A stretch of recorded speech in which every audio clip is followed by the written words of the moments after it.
السلام عليكم ورحمة الله وبركاته. أهلا بكم في قناة نانا فضل، مخصصة للتراث والحلويات. رجعت لكم في فيديو جديد. النهاردة إن شاء الله هنعمل حلقة حلوة جدا لكل ست محتاجة تساعد في بيتها وتعمل مشروع بدون رأس مال بمكونات بسيطة وبطريقة سهلة وكمان الربح حلوة قوي. خليكم مع الفيديو. أول حاجة هنعمل الكيك بتاعنا هنعمله في صينية 30 في 40. تمام. كده خدت المج بتاعي وزنته الأول، بعد كده صفرت الميزان وهوزن 350 جرام من دقيق الاسبونج الجاهز. وانتوا بتوزنوا الدقيق حاولوا تلتزمي بالمقادير المظبوطه، ما تخليهاش لا زياده ولا اقل. 350 جرام كده خلاص. بعد ما وزننا دقيق الاسبونج، طبعا دقيق الاسبونج ده فيه النشا وفيه البيكنج باودر محسن وكل حاجه. جبنا العجان بتاعنا ونزلنا بالدقيق بتاعنا واربع بيضات وتلت كوبايه من الميه ومعلقه فانيليا صغيره، وهنزل كمان بمعلقه صغيره مليانه على الاخر من محسن الجل او محسن الكيك. هنقلب المقادير الاول وبعد كده هنحطها في العجان، هنضربها لمده 7 دقايق على السرعة العالية لحد ما الخليط يهيش معانا ويبقى ابيض بالشكل ده. كده تمام. هنزل بيه بقى في صاج 30 في 40. وطبعا قبل ما بنبدأ في الكيك بتاعنا بنكون مسخنين الفرن بتاعنا على درجة حرارة 180. لازم الكيك بتاعك يدخل على فرن سخن. هنسوي بقى الخليط بتاعنا كده في الصاج طبعا 30 في 40 زي ما قلت لكم. هتسويه كده، تحاولي بقى تخليه كله سوا واحد، ما تخليش حتة عالية وحتة واطية. تمام. بعد ما بتسويه كده بتجيبي الاسباتيول وتحاول تسوي الوش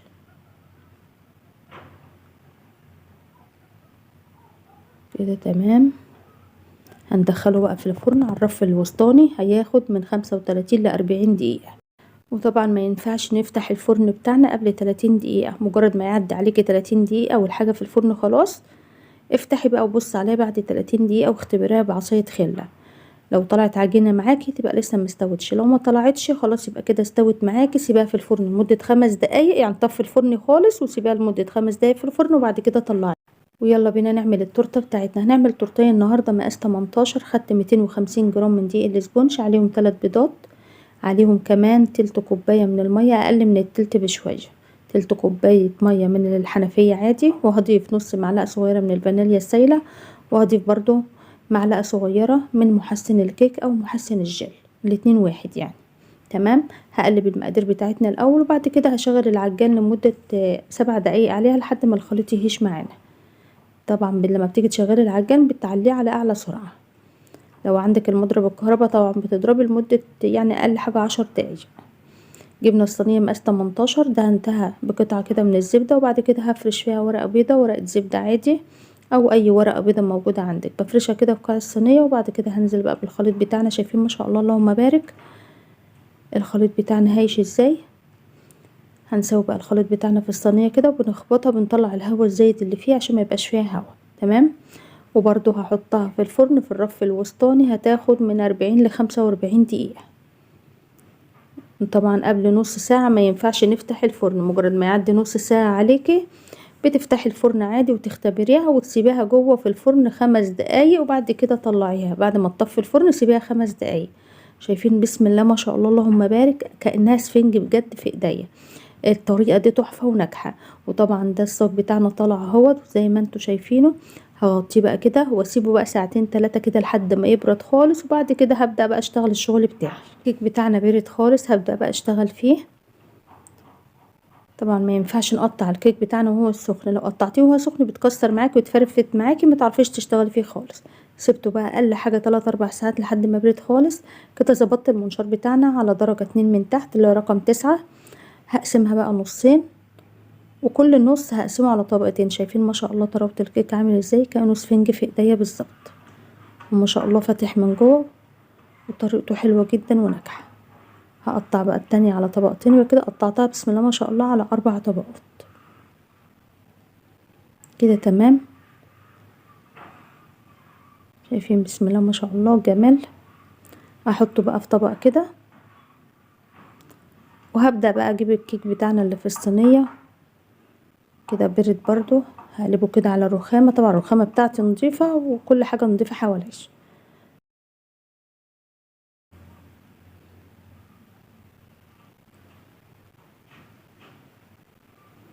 هنجيب بقى القطاعة بتاعتنا، قطاعة صغيرة كده بنقطع فيها، ودي الكوبايات بتاعتنا اللي احنا هنعملها فيها. دي القطاعة بتاعتنا على مقاس الكوباية بالظبط. هنقطع بقى الكيك بتاعنا بالشكل ده كده. ما شاء الله الطبقات بتاعته عالية وجميلة قوي. ممكن تقطعها طبقتين 2 كمان، بس انا بكتفي بطبقة واحدة بس بحطها في الكوباية من تحت. نقطعه بقى كله بالشكل ده كده. وطبعا الفرافيت اللي انتوا شايفينها دي برضو هنستخدمها، مفيش حاجة هتترمى خالص. هلمهم بقى واحطهم في بولة كده، ويلا بينا نشوف هنعمل ايه. طبعا كل حاجة بعملها وانضف حواليا فيها. تمام كده الكيك بتاعنا بقى جاهز. هنجيب بقى الكوبايات بتاعتنا وبنعبيها بقى بالشكل ده. مشروع حلو جدا جدا بقى، اللي عايزة تعمل مشروع في البيت وتوزعي للكافيهات وتوزعي كمان للسوبر ماركت، يعني مشروع حلو قوي ما شاء الله، بيبقى مطلوب يعني ما تقلقيش خالص، وكمان مربح وهتكسبي منه. جنبك اي كافيهات ممكن تكلميهم بيطلبوا الحاجات دي برضو مثلثات في اشكال كتير بقى، انت تجيبي اللي انت عايزاه. دي مثلثات برضو ديسباسيتو. هنعبيها بقى ببواقي الكيك اللي هو كان متقطع معانا. طبعا كل حاجة ما بتترمش كده. عبينا كل الكوبايات بتاعتنا خلاص. يلا بينا نعمل الحشوة بتاعتنا. الحشوة بتاعتنا عبارة عن كوبايتين 2 كريم جانتيه خام بدون سكر، يعني انا بفضل نوعية المتحدة بتوزع معاكي. تمام وما شاء الله كويسة جدا جدا، بيبقى طعمها حلو قوي، احلى نوع. كده ضفت كوبايتين 2 كريم جانتيه خام، وضفت كمان معلقتين 2 كريم بسري. الكريم البسري ده بيعزز طعم الكريمة معاكي ويخليها حلو، ده اختياري يعني لو مش موجود عندك مش مشكلة. وهضيف نص كوباية من السكر، وهضيف 3 كوبايات من المية المتلجة. لو احتجت تاني بحطيها. حلاوة الكريمة انها بتشرب معاكي مية عادي، بتحتاج معاكي مية. انا حطيت 3 كوبايات ونص من المية المتلجة، ولو احتاجت معايا تاني بحط لها. هنشغل بقى العجان بتاعنا على السرعة العالية، يعني بتاخد حوالي 5 دقايق معاكي. بعد كده هجيب الكوبايات بتاعتي وهسقيها بقى بالشربات الاول. الشربات ده عبارة عن كوباية سكر وكوبايتين 2 مية وعصرة نص ليمونة، وبسيبها تغلي على النار لمدة 5 دقايق، وبعد كده بطفي عليها واضيف لها معلقة فانيليا صغيرة. تمام واسيبها لحد ما تبرد خالص، وبعد كده بستخدمها. عبيت الكريمة بتاعتي كده في كيسة حلواني او اي كيسة تلاجة عندك عشان تبقى سهلة معاكي وانتي بتوزعي. هتحطي بقى طبقة من الكريمة كده بعد ما سقيت الكيك بالشربات.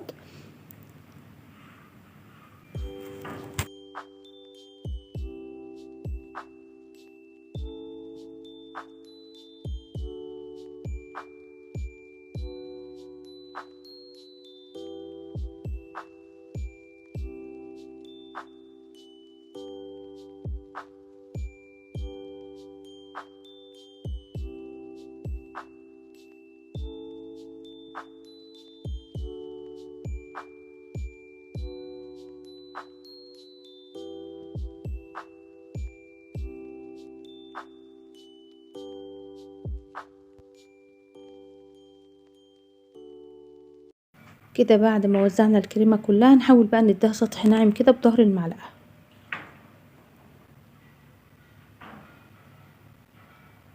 كده تمام. هنخلص بقى كل الكمية ديت ويلا نشوف هنعمل ايه تاني. ويلا بينا نعمل الطبقة الأخيرة. هنجيب نص كوباية من المية، عليها معلقتين 2 كبار من الكريم جانتيه الخام. هنعمل طبعا جناش الشوكولاتة. يبقى نص كوباية من المية عليهم معلقتين 2 كبار من الكريم جانتيه الخام بدون سكر. بقلب الكريمة كده في المية لحد ما تدوب معانا خالص، ميبقاش فيها تكتلات. مجرد ما تتأكدي خلاص ان التكتلات اللي فيها خلاص فكت في المية خالص كده تمام. هرفعها بقى على نار هاديه خالص. البوتاجاز يكون ناره هاديه خالص، ما تعليش البوتاجاز عشان ما تشطش معاكي وبتلزق في الحله، وبرده بتستمري في التقليب كل شويه فيها. شايفين النار بتاعتنا هاديه خالص ازاي. مجرد بقى ما تبدا تغلي معانا هنزل بالشوكولاته بتاعتنا. الشوكولاته بتاعتنا شوكولاته خام، عايزه تبشريها بشوريها، مش عايزه تبشريها مش مشكله خالص، انا ما بشرتهاش بصراحه. بجيب اهوت قطعتين 2. القالب ده حوالي 100 جرام، دول 200 جرام. 200 جرام من الشوكولاته الخام. هنزل بهم كده. النار يعني راعوا دايما النار تكون هاديه معاكم عشان الشوكولاته ما تشطش معاكم وتعمل ريحه وحشه. انا مهديه النار خالص زي ما انتم شايفينها كده. بقلب بقى كل شويه كده لحد ما تدوب معانا خالص. وخدوا بالكم ما تعليشوا النار عشان بس ما تتحرقش معاكي. استمري في التقليب كده لحد ما الشوكولاته تفك معاكي خالص. بعد كده طفي النار عليها وسيبها لحد ما تهدى. سبتها لحد ما هديت شويه.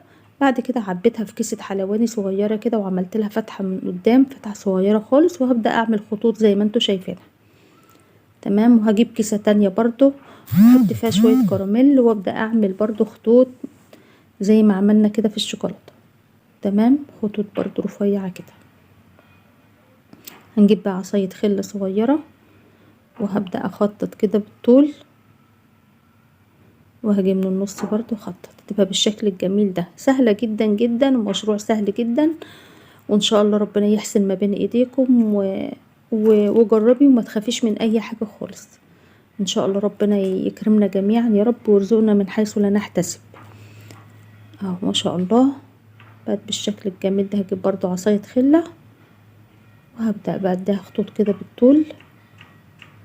ان شاء الله الفيديوهات الجاية برضو هقول لكم على مشاريع تانية ان شاء الله تعملوها. جبت برضو الشوكولاتة كده وهي دافية. طبعا الكبات دي انا حطيتها في التلاجة تسقع، لازم تكون الكبات معاكي ساعة والشوكولاتة دافية حاجة بسيطة عشان يعني تنزل على الكريمة ما تفكهاش. احط كده برضو معلقة كده وازود لو محتاجة تاني بحط لها. يعني كمية الشوكولاتة ديت عايزة اقول لكم فاضت كمان معايا.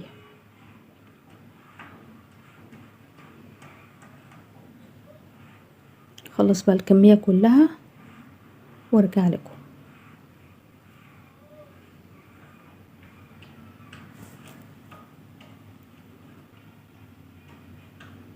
كده تمام، الكمية كلها خلصتها. بسم الله ما شاء الله. عايزة اقول لكم والله يمكن الكاميرا كمان ظلمها. ما شاء الله شكلها حلو قوي. شايفين الجمال؟ يلا بينا بقى نعمل التورتايه الحلوة بتاعتنا اللي مطلوبة مننا. مطلوب مني تورتايه مقاس 18. هنعملها بطريقة سهلة جدا جدا برضو.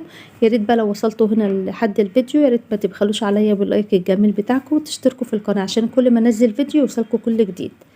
هنجيب بقى البوردة بتاعتنا، وده الكيك بتاعنا هنسقيه برضو بالشربات. حطيت شوية طبقة كده من الكريمة عشان ما يتهزش معايا، وهبدأ بقى اجلسها. هحشيها الاول بالكريمة بتاعتنا كده، سقيته بالشربات. بعد كده حطيت الكريمه وهبدا بقى احط الطبقه التانية كمان. بس الاول بتسوي الطبقه بتاع الكريمه كده عشان تبقى ايه كلها سوا واحد. تمام. كمان الكيسه بتاعتك وانت بتوزعي الكريمه بتبقى سهله معاكي وانت بتوزعيها.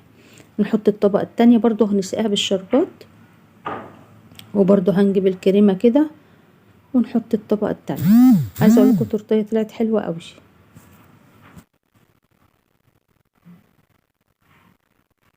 كده تمام. حطينا الطبقه التانية هنسويها برضو.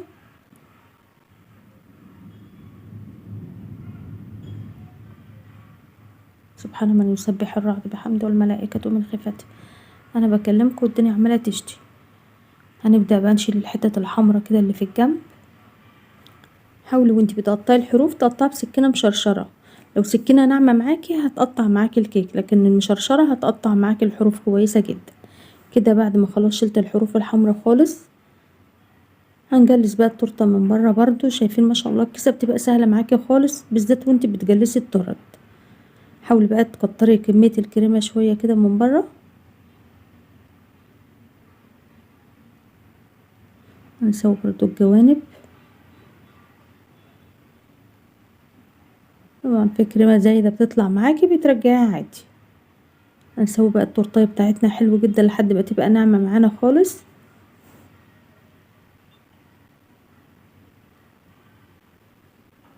كده تمام. كده بعد ما جلستها من بره خلاص هنجيب بقى المشط المشرشر ده ونحاول نعمل لها زجزاج بالشكل ده، في يمه واسعه وفي يمه ضيقه زي ما انت عايزه. انا عملتها كده من اليمه الواسعه. كده تمام. هدخلها بقى في التلاجة لمده نص ساعه او ساعه في الفريزر، وبعد كده هطلعها اعمل لها دربات بالكراميل. اهو بالشكل ده كده. الايديا مش موضحاها معلش، احاول اوضحها لكم. اهو بالشكل ده كده بعمل 7 في 8.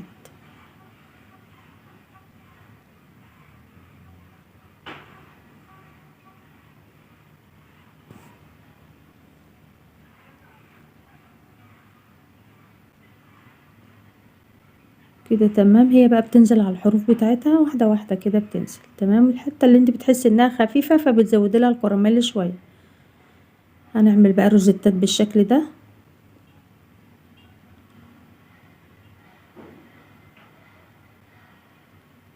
كده تمام.